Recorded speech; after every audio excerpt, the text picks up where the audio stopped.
ভাই জিনিসটা তো ভালো লাগছে, দাম কত ভাই? ভাই আমাদের দোকান তো ফিক্সড প্রাইসের দোকান। अच्छा ठीक है।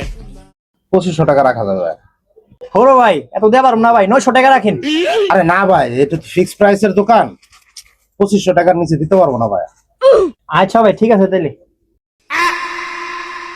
ঠিক আছে, কাস্টমার ছিল হ্যাঁ ভাই, এই যে এই পাঞ্জাবিটার দাম মাত্র 900 টাকা কয় ভাই। না করছস?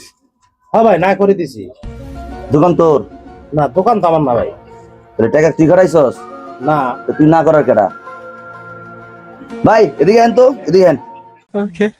ও ভাই কি হইছে? ভাই আপনারা দাম কইছিলেন, ভাই মানা করছে আপনারে। কত কইছিলেন? ও ভাই দাম কইছিলাম 900 টাকা, হ্যাঁ না করছে। ভাই আপনি 900 টাকা দাম কইছিলেন, দেন যাও না। एक बार धोखा खा चुका हूँ,